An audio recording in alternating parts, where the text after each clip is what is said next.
이 시간 우리 하나님의 말씀 보겠습니다. 하나님의 말씀은 고린도전서 10장 23절에서 11장 1절까지 말씀입니다. 하나님의 말씀은 고린도전서 10장 23절에서 11장 1절입니다. 제가 한 절 읽고 여러분들이 한 절 읽고 서로 돌아가면서 교독합니다. 모든 것이 강하나 모든 것이 유익한 것은 아니요 모든 것이 강하나 모든 것이 덕을 세우는 것은 아니니.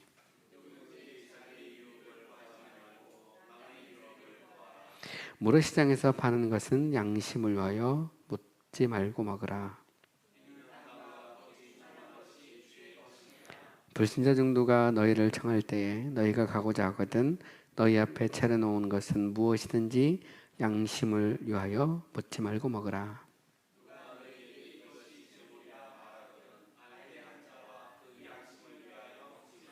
내가 말하는 양심은 너희의 것이 아니요 남의 것이니 어찌하여 내 자유가 남의 양심으로 말미암아 판단을 받으리요.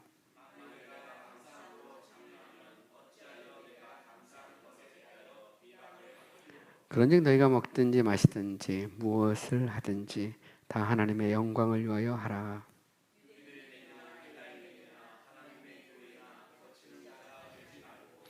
나와 같이 모든 일에 모든 사람을 기쁘게 하여 자신의 유익을 구하지 아니하고 많은 사람의 유익을 구하여 그들로 구원을 받게 하라.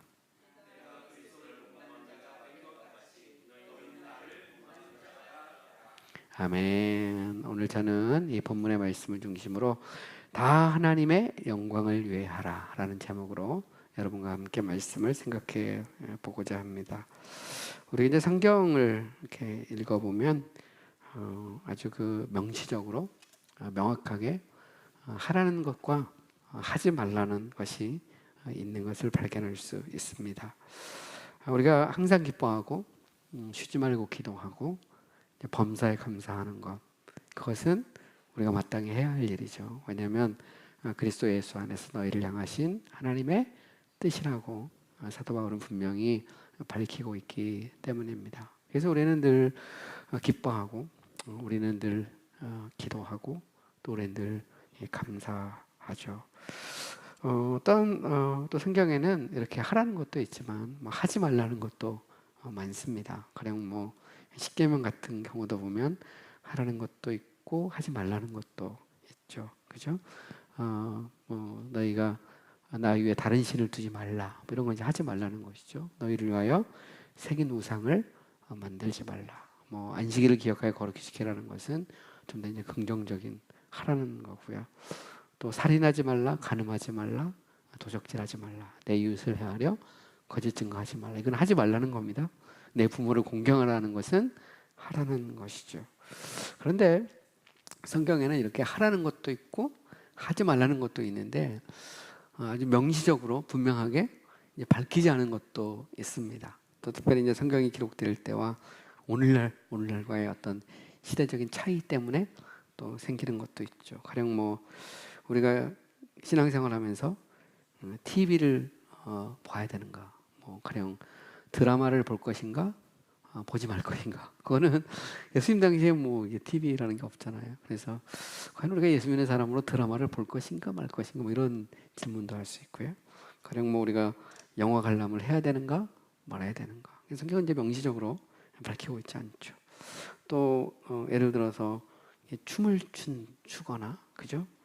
혹은 아니면 심지어는 어떻게 술을 먹고 담배를 피는 거. 물론 자문에 보면 술 같은 경우는 번쩍거리는 그 잔도 쳐다보지 말라 그런 말도 있지만, 또 어떻게 보면 또 예수님은 이 먹기를 탐하고 이 포도주를 마시기에도 즐거워한다 이런 말씀도 있어요.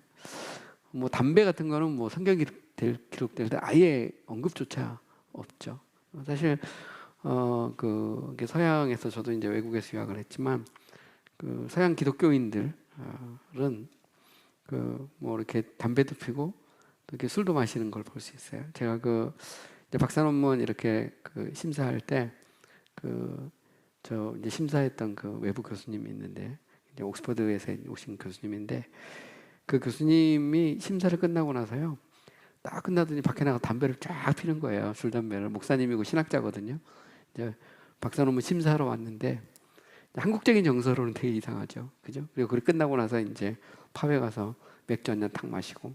근데 뭐 저는 이제 그 당시 이제 논문 심사 받는 사람이니까 뭐 교수님에 대해서 뭐라 하겠어요. 그냥 이렇게 보고 마는데 이제 우리하고는 좀 많이 다르죠. 근데 어쨌든 보면 그 과거에 이제 우리나라의 선교사들이 와서 그래서 이제 주초를 금했습니다. 한국 사람들이 술도 많이 먹고 담배도 많이 피우고 그러니까 하지 마라 이렇게 한 것이죠. 이제 반면에 이제 서양 기독교인들은 뭐 이렇게 맥주 한 잔 마신다거나 뭐 담배를 피우거나 뭐 그런 사람들도 있어요. 왜냐하면 성경에 뭐 하지 말라 가라는 말은 없으니까. 근데 어쨌든 보면 일종의 중립적인 거라는 걸 볼 수 있죠. 또 뭐 이렇게 말할 수 있습니다. 그러니까 성령의 전인데 이 성령의 전에다가 알코올을 붓고 뭐 연기를 부어갖고 되겠느냐. 그래서 이제 술 먹지 말고 담배 피지 말아야 된다. 이렇게 이제 우리가 결론을 내리기도 하죠. 어쨌든 보면 우리가 성경이 명시적으로 밝히고 있는 것도 있고 밝히고 있지 않은 것도 있는 것이죠. 이제 과연 이제 우리는 이제 이런 문제에서 어떻게 그리스도인으로서 우리가 이제 신앙생활을 해야 되느냐, 이제 그런 문제를 우리가 생각해 볼 수 있어요.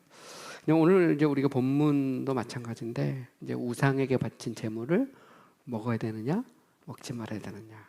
이것도 일종의 어떻게 보면 좀 중립적인 그런 지대에 있는 그런 내용 중 하나죠.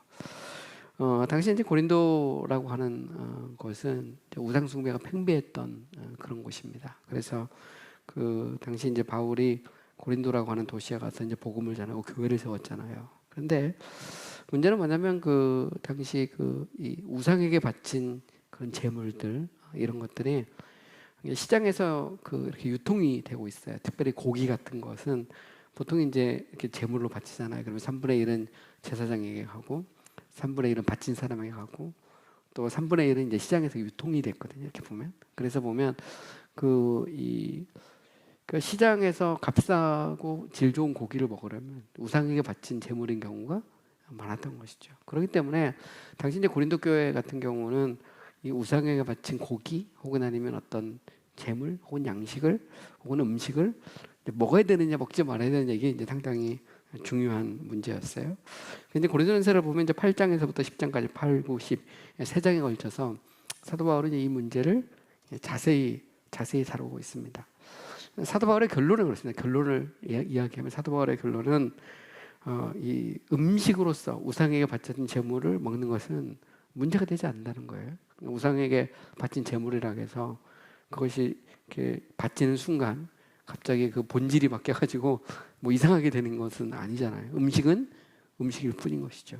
이런 측면에서 시장에 나와 있는 우상에게 바친 그런 고기라든가 음식을 먹어도 된다는 겁니다. 그런데 이제 문제는 뭐냐면 이것으로 인해서 연약한 성도들을 시험에 빠지게 하면 그러면 먹지 말라는 거예요. 양심에 좀 꺼리껴지고 그리고 그것을 본 연약한 성도들이 시험에 빠지잖아요. 그러면 이제 먹지 말라는 것입니다. 이것이 이제 사도 바울이 그 고린도전서 8장, 9장, 10장 오늘 본문까지 해서 계속해서 이야기하고 있는 내용이죠. 사실 이런 어떤 예이긴 하지만 그죠? 하나의 이제 예입니다. 우상에 바쳐진 제물을 먹느냐 안 먹느냐는 것은 중립적인 문제를 어떻게 다루느냐에 하나의 예에 불과합니다. 그래서 사실은 여기서 나오는 예가 이것이 그 우상에게 바쳐진 제물의 문제이긴 하지만 다른 문제까지 그죠? 성경에 명시적으로 밝히고 있지 않은 다른 문제까지 우리가 어떻게 해야 되느냐에 대한 하나의 원리 같은 것을 이 본문을 통해서 특별히 고린도전서 8장, 9장, 10장을 통해서 배울 수 있는 것이죠.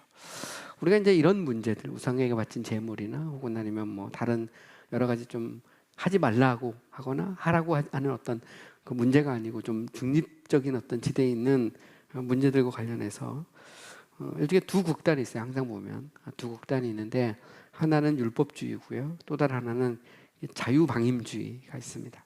율법주의라는 것은 모든 것을 이제 규정해 놓는 것이죠. 그래서 이건 하면 안 돼. 이것은 안 돼. 이렇게 이제 다 정해 놓는 겁니다. 가령 뭐 예를 들어서 예수 믿는 사람들은 TV 드라마를 보면 안 돼. 그죠? 영화관에 가면 안 돼. 뭐 이렇게 이제 딱딱 정해 놓는 겁니다. 보면 우상에게 바친 제물을 먹으면 안 돼. 딱 법으로 정해 놓으면 그거는 그냥 하면 안 되는 거예요. 그죠? 근데 이게 딱 정해져 있는 것도 있지만 정해지지 않는 것도 있다는 것이죠. 근데 교회 안에도 마찬가지입니다. 우리가 신앙생활 하다 보면 우리도 모르게 지나치게 율법적인 신앙을 이렇게 갖출 수가 있어요. 가령 뭐 하루에 우리가 정말 그 어떤 영적인 세계에 도달하려면 8시간씩 기도해야 된다. 딱 이 목사님이 정해놓으면 그게 하나의 이제 법이 되는 거죠. 그래서 거기다 엄책될 생각도 못 합니다.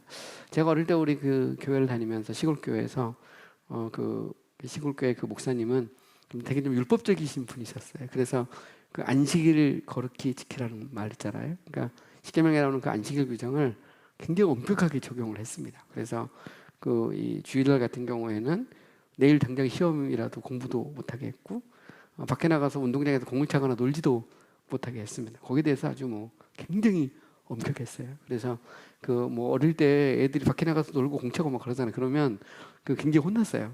이 안식일날 무슨 그 공을 차고 그러냐. 심지어 그 소풍도 안 갔습니다.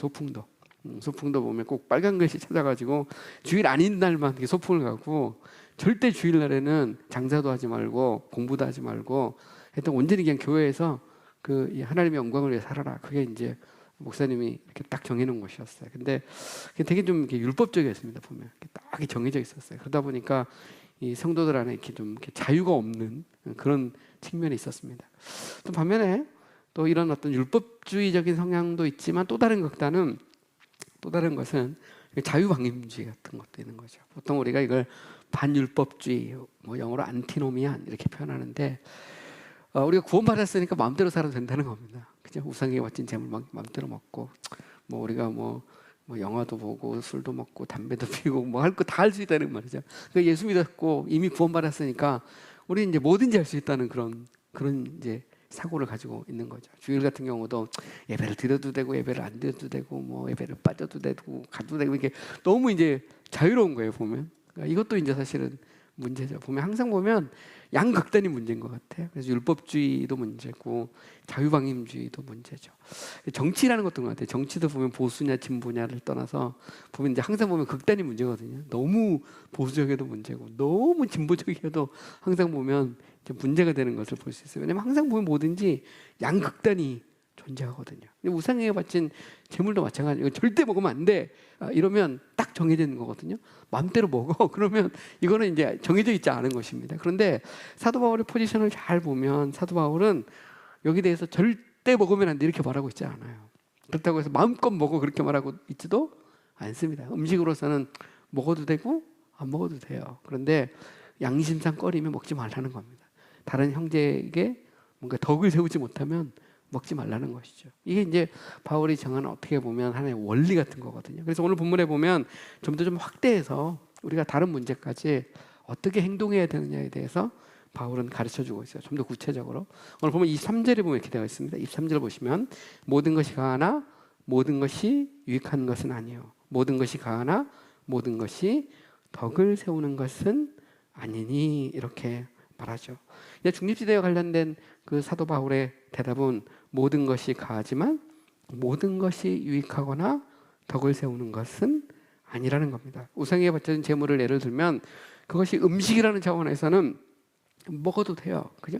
먹어도 되는데 우상에게 바쳐진 음식을 내가 먹었을 때 그것이 유익한가 그리고 더 나아가서 덕을 세우는 것인가를 생각해 보라는 겁니다. 물론 건강의 측면에서 보면 배고플 때 먹으면 배도 부르고 유익이 될 수도 있습니다. 그런 면에서는 그래도 개인적으로 볼 때 문제가 없을 수 있어요. 그런데 그것이 과연 덕을 세우는가 이게 또 문제입니다. 그러니까 내가 그 배고플 때 우상에 바쳐진 음식을 시장에 가서 사 먹어요. 먹으면 그러면 배도 부르고 맛도 있고 그럴 수 있잖아. 이런 면에서 내게 유익할 수는 있습니다. 그런데 문제는 이게 연약한 성도들을 자꾸 시험에 빠지게 해. 덕을 세우지를 못해. 그러면 먹지 말라는 것입니다. 우리가 어떤 행동을 할 때 이 행동이 정말 이것이 내게 유익한가 이 생각을 해보라는 거죠. 내가 담배 피우고 술 마시는 게 되게 유익한가 생각하고 또다시 그것이 다른 성도들에게 유익이 되는가 이 생각을 이 덕을 세우는 것인가를 생각해 보라는 겁니다. 이게 이제 사도 바울의 어떤 하나의 행동의 원리죠. 그죠? 그러니까 이것이 유익한가 덕을 세우는가. 그러니까 유익이라는 것을 어떻게 보면 좀 개인적인 측면에서 생각해 볼 수 있고요.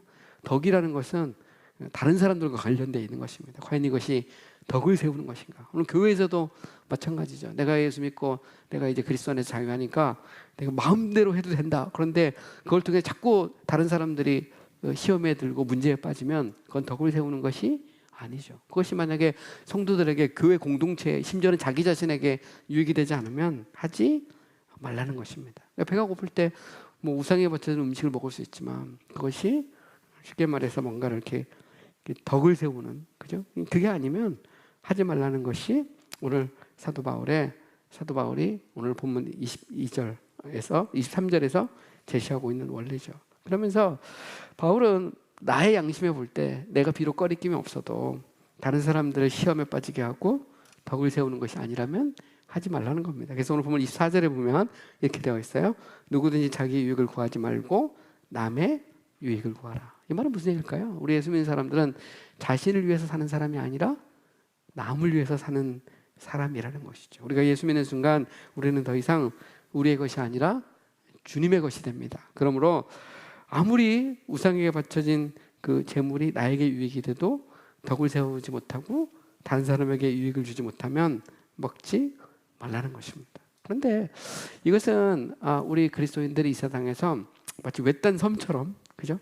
세상과 완전히 분리돼서 살라는 말은 아닙니다. 보면 우상의 제물을 먹는 것, 안 먹는 것이 별거 아닌 것 같지만 그 당시 고린도 이런 그 도시나 혹은 사회의 입장에서 보면 하나님의 삶의 영역입니다. 서로 간에 삶 속에서 일어나는 그런 문제거든요. 그냥 쉽게 일어나는 문제인데 우리가 다른 사람이 덕을 위해서 하지 말라고 할 때 그것은 어떤 분리주의를 의미하는 것은 아니에요. 여러분, 우리가 예수 믿는 사람들은 세상과 등지고 외딴 섬에서 홀로 사는 사람은 아닙니다. 과거에 이제 중세 시대에 보면 교회가 사막 한가운데 있거나 아니면 절벽 위에 이렇게 세워져 있어요. 여러분, 그 불교 같은 경우는 절이 보면 다 산속에 들어있잖아요. 그것은 뭐냐면 말 그대로 이제 이 절이라는 것은 출가를 하는 겁니다. 세상을 등지고 완전히 들어가는 것이죠.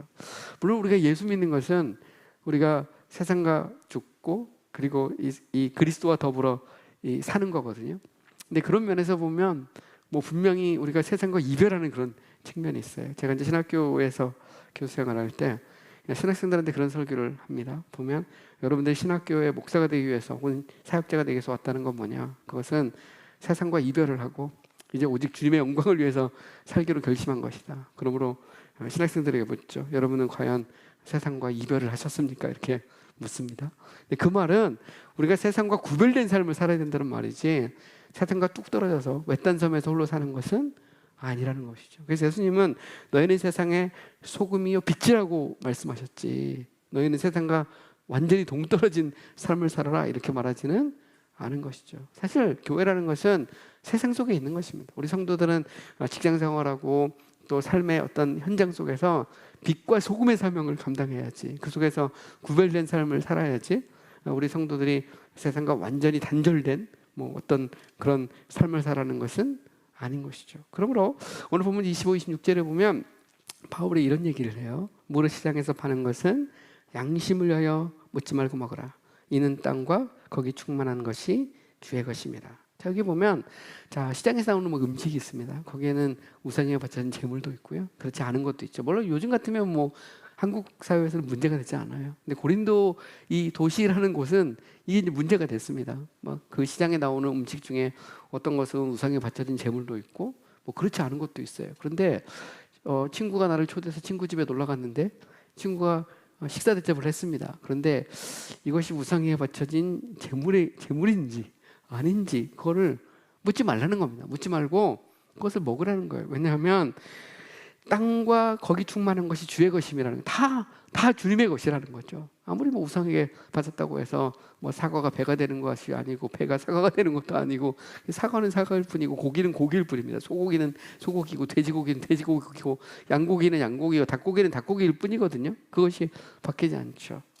그 이제 가톨릭에 보면 이제 소위 화채설이라는 게 있어요. 화채설이라는 것은 떡이라는 것이 이제 이게 신부님이 이게 그리스도의 몸이라고 딱 말하는 순간 그 떡이 진짜 그리스도 몸으로 바뀐다는 거거든요. 이게 이제 소위 말하는 화채설입니다.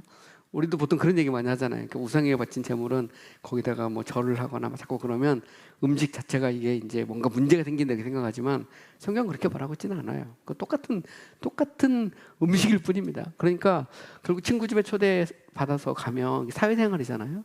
그러니까 아예 그냥 친구가 단절해라 성경은 말하고 있지는 않습니다. 너희가 저 불신자, 예수 믿지 않는 친구가 초대해서 초청을 받으면 가라는 거예요. 그리고 음식을 내놓으면 맛있게 먹으라는 겁니다. 이것이 우상에게 속한 것인지 아닌 것인지 뭐 신경 쓰지 말라는 것이죠. 그러니까 오늘 우리식으로 말하면 부처님에게 바친 것이든 아니면 뭐 저기 그 무당에게 바친 것도 하여튼 그런 거 신경 쓰지 말라는 겁니다. 음식은 음식이니까 그냥 먹으라는 거예요. 그런데 만약에 자 오늘 본문에 보면 그래서 27절에 불신자 정도가 너희를 청할 때 너희가 가고자 하거든 너희 앞에 차려놓은 것은 무엇이든지 양심을 위하여 묻지 말고 먹어라 이렇게 말하죠. 그런데 이게 이제 문제는 뭐냐면 만약에 그 사람이 이게 그 이 28절에 이런 말이 나와요. 누가 너희에게 이것을 재물이라고 하거든 알게 한 자와 그 양심을 위하여 먹지 말라. 그 사람이 말하기를 초대를 했습니다. 초대를 했는데 음식을 내놨어요. 근데 딱 말하기를 어이 저 보면 이거 말이야. 이건 우상에게 바쳐졌던 재물인데 그래도 먹겠나? 이렇게 말하면 먹지 말라는 겁니다.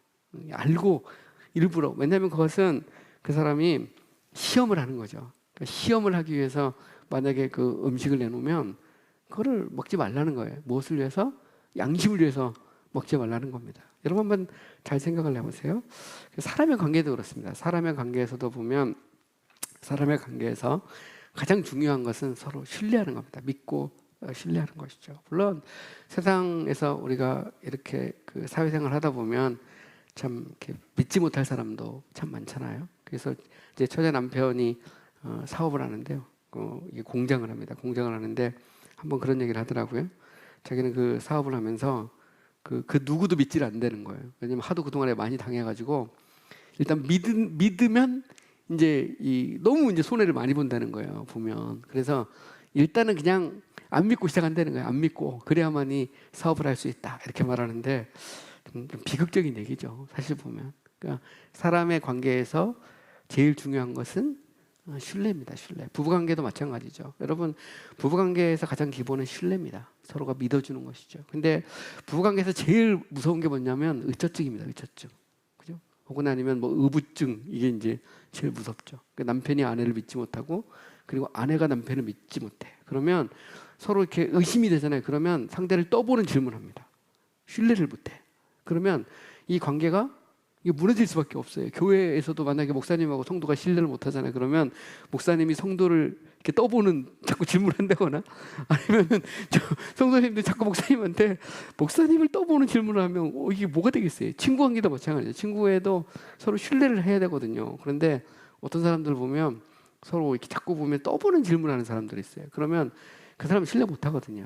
그 관계가 다 깨지게 돼 있어요. 오늘 본문도 마찬가지입니다. 친구를 초대해서 식사 대접을 했어요. 그러면 이게 우상에 바쳐진 재물인지 아닌지 묻지 말고 먹으라는 겁니다. 양심을 위해서. 왜? 하나님이 주신 거니까 감사함으로 먹으면 된다는 거예요. 그런데 그 사람이 말하기를 이거 우상에게 바친 재물이거든 하면 딱 떠보면 먹지 말라는 것이죠. 왜냐하면 그 사람은 적어도 신뢰를 깨고 있는 것이죠. 뻔히 그리스도인이고 뻔히 예수 믿는 줄 아는데 그 사람한테 말하기를 이거 말이지 저 보면 절에 가서 이거 바친 음식이거든 이렇게 말한다거나 아니면 뭐 저 점쟁이가 점치는 데 줬다거나 아니면 무당이 굿할 때 줬던 음식이라고 말하면 굿해요 말하면 그러면 양심을 위해서 먹지 말라는 것이죠. 왜냐하면 그것은 신뢰가 깨져 있기 때문이라는 것이죠. 그러니까 사실 보면 우리의 인간적 관계에서 정말 중요한 것은 신뢰죠. 신뢰. 그래서 이제 보면 이 30절에 보면 이런 말이 나옵니다. 만일 내가 감사함으로 참냐면 어찌하여 내가 감사하는 것에 대해서 비방을 받으려. 이게 되게 중요한 원리입니다. 음식이 나오면 감사함으로 기쁘게 먹으라는 겁니다. 상대방이 떠보는 거 아니라면. 그러니까 결국 무슨 얘기냐면 우리가 이렇게 인간관계에서 이 상대방이 예수를 믿는 사람이든 뭐 구원받은 성도든 서로 만나면 서로 기쁘고 즐겁게 식사하라는 겁니다. 그 속에서 우리가 신앙생활 얘기도 할 수 있고 나는 저 사람 예수 믿지 않은 사람이니까 나는 저 사람과 상대 안 해. 그거는 바르지 못한 거라는 겁니다. 음식도 마찬가지죠. 상대가 교회 다니지 않는 사람이라도 밥 사주면 순댓국 사주면 맛있게 먹고 감사하면 된다는 거예요. 결국 보면 어떤 중립적인 지대에서 우리에게 중요한 것은 이것이 덕을 세우느냐, 그죠? 유익이 되느냐. 그리고 정말 이 자체가 어떤 이 다른 사람들에게 어떤 시험거리가 되느냐 이런 것들을 생각하라는 겁니다. 양심의 거리낌이 없으면 먹으라는 것이죠. 그리고 특별히 감사하는 마음으로 먹으면 그러면 참 이게 문제가 될 것이 별로 없다는 것이죠. 불신자가 제공한 음식이 이게 뭐 우상에 바쳐졌든 바치지 않았든 감사함으로 먹으면 그 사람도 우리에 대해서 비방할 것이 없다는 것이죠. 이게 저는 우리 그리스도인의 삶의 가장 중요한 태도 중에 하나라고 생각합니다. 우리가 감사하면 감사는 또 다른 감사를 낳죠. 사람이 원망하고 불평하면 한도 끝도 없습니다. 그러면 불평하면 또 다른 불평을 낳거든요. 그래서 우리가 항상 성경을 보면 우리가 범사에 감사하라 그러잖아요. 이게 바울이 내가 그 이 부요함에도 처하고 내가 참 이렇게 비천함에도 처했는데 내가 어떤 상황에 있든지 내가 자족하기를 배웠다 이렇게 말하잖아요. 그 말은 우리가 풍부할 때든 혹은 아니면 우리가 좀 부족할 때든 늘 우리가 감사하면 감사는 또 다른 감사를 낳게 되어 있습니다. 그런데 불평하면 또 다른 불평을 낳죠. 음식도 맛있게 먹으면 감사하고 먹으면 좋은 것입니다. 그런데 거기에 대해서 막 불평하거나 아니면 자꾸 따지거나 막 이러면 문제가 되는 것이죠. 집에서도 마찬가지잖아요. 아내가 해준 음식을 남편이 감사하고 먹으면 아내가 좋아하죠. 그러면 반찬이 또 달라질 수도 있고 계속해서 해줄 수 있는데 할 때마다 반찬 투정하고 할 때마다 자꾸 뭐라 하면 그럼 누가 그걸 해주려고 하겠어요. 친구도 마찬가지죠.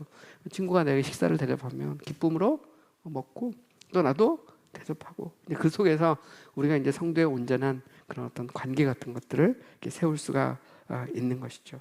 그래서 이제 바울은 이 세상에서 우리가 살 때 어떻게 살아야 될지 정말 가장 중요한 한 가지 원리를 31절에서 제시하고 있어요. 이거는 우리 한번 다 같이 한번 읽어봅시다. 31절 시작.